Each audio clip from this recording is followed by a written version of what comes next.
9:35 exactly, news and views on Salam Media. We're now going to be talking with our next guest, and that, of course, is Wendy Alexander. She is with the DA, but this time around, going to talk to us about something a little differently. It's the Africa Liberal Network Constitution, as was adopted in Marrakesh in 2014. So let's hear what it's all about. How does this serve the people of South Africa? And is there a direct link with Africa Liberal Network and the DA? Wendy Alexander, a very good morning to you. Welcome to the program. Thank you very much for having me. Lovely to have you here. For a minute, I thought this was a new political party. Uh, what is the Africa Liberal Network all about, and how does it serve us, the constituents of of South Africa as a whole? Thank you very much. So, the African Liberal Network, we've been together. We're one of the largest political organizations in Africa. We have about 50 member parties. The objective of this organization is to further the democracy of liberal parties within Africa. And the African Liberal Network, ALN, serves to support each of these organizations across African continent. So we have representation from the north, the south, east, west, central, as well as the islands like Seychelles, Mauritius, and Madagascar. So, as the group of organizations together, we work as think tanks. We have different policies. We learn from each other. So, the whole objective is to strengthen liberal democracy in Africa, so that we can live as a peaceful nation with one another, and also to defend the rights of each individual. Wonderful. I see you are the Secretary General of, obviously, this organization. Newly appointed, or have you been Secretary General from the time of its inception? This is a new appointment for me, and also a new role within the organization itself. And the role is put together so that to look with to support the operational aspects of the organization, along with the political and procedural policies side of the organization.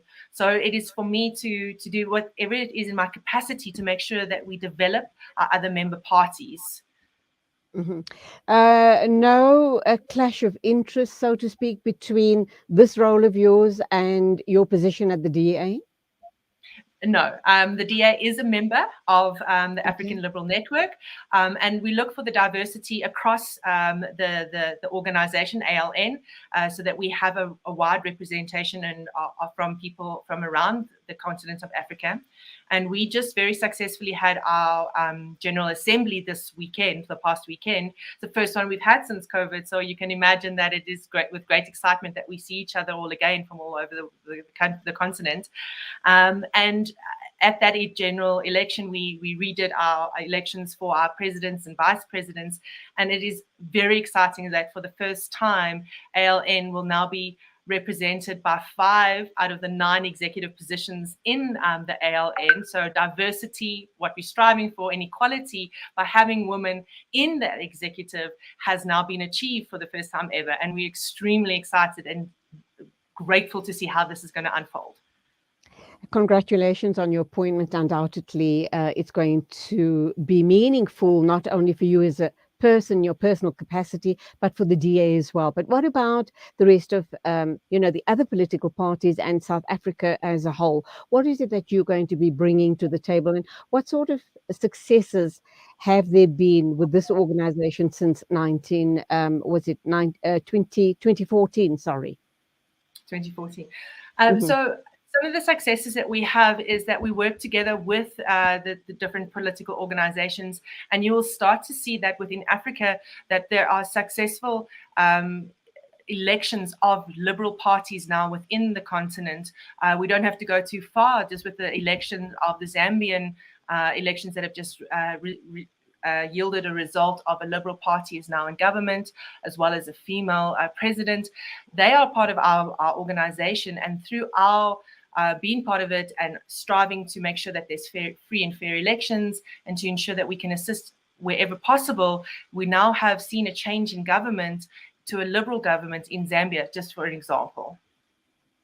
Pushback from other, other interests be they large corporates or other individuals who believe that their issues are not going to be dealt with or are going to be possibly sidelined because they're self-serving and will not be, for the betterment of these liberal thinking political parties. I'm thinking our own country, for example. Yeah, We know we're never going to make everybody happy. So there will always be pushback. It doesn't matter if you walked into your office this afternoon and asked what we're having for lunch, you're not going to get consensus. But the absolutely. idea is that we always fall back onto our principle where we are there to make sure that we uphold the rights of individuals. So if it's good for the collective, we will fight for that. And we're also seeing a lot of unrest within Africa and how we can support those countries in those situations, whether it be taking our declarations that we took at Congress and making them heard. But yes, we are always going to have some kind of pushback.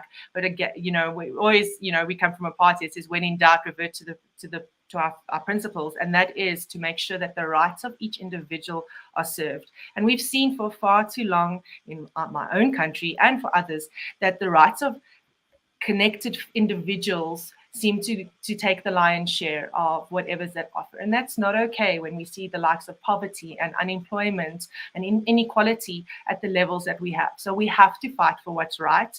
And the good thing about having an organization like this is that the amplification of the voices, us standing together around common cause, definitely helps in winning that. Will it happen today? No.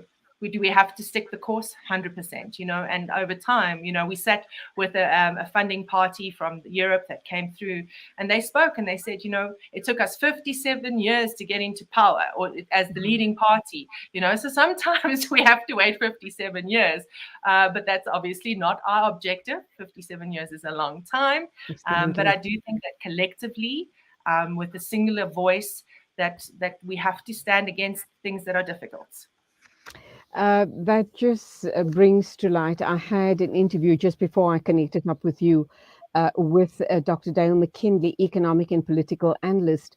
And obviously, I was spitting mad when I was talking to him because we were discussing the perks that executive members of the state garner through the ministerial handbook, which was top secret up to now. I don't think it was top secret. I think we all knew, we all suspected that government officials, ministers, etc., earn fat cat salaries and they do have a lot of great perks. My whole issue around that was they are getting the lion's share of everything in the country is almost at a standstill. I mean, infrastructure is almost broken. Eskom, water supplies, the filth and dirt on the roads, etc. So I, was really spitting mad when I was talking to him. But I must say that he had this voice of reason and calmness, suggesting that if we put our energies together, we can make things work. Having said that, I'm sure you agree with that as well, being with the DA. Um, does your network, are you going to be involved at all in any way, shape, or form to try and tackle large scale corruption? Does that come into your scope of work as well? Obviously, if that's something that part of the agenda that we may, so from the DA side, definitely from the political parties, and because the network affords a variety of resources to member parties, so they're able to access people that can help with policy or strategy in order to get that outcome that's necessary. So if that is a need in each member's region where they live, that can be done.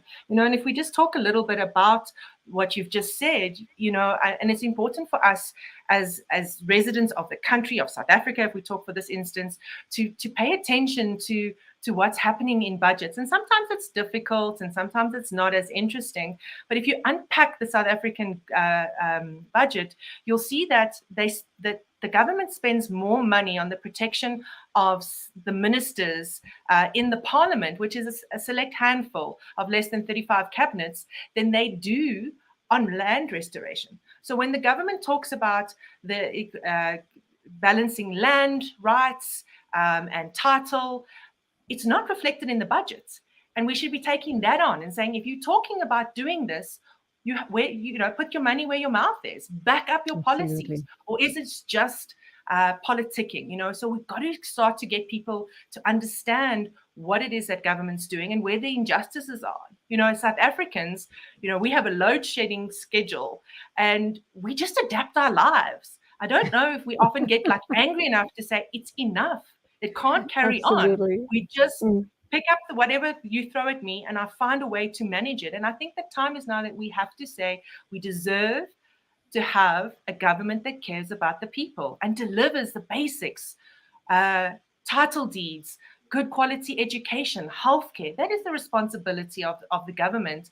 Our children must be able to read and write so they can prosper and bring up their families. So yeah, and I don't know how often people, the layman on the street, knows how government spends our money. And we need a health system that's able to service the country. I mean, it's ridiculous. Go to the hospitals and just see what's happening there. We can't allow for these fat cat politicians to rob the country absolutely dry. And I think that's where you come in with this liberal network. I hope so, is to form really liberal, very strong political opposition parties. We need very, very strong parties to oppose our very corrupt government currently. Because if we don't, we are going to, I think we're already on our knees. If we don't, we're not going to have a country to protect any longer. Couldn't agree more. So we need to work together. If our common causes are aligned, then teamwork it is. Wendy Alexander, congratulations. Good luck on this new role of yours. And keep up the hard and the great work. Nice talking with you. Thank you very much for affording me the opportunity. Enjoy your day further. And you. The time is exactly 9:47. We're going to wrap up by talking with Proactive Health Solutions about World Arthritis Day. So that is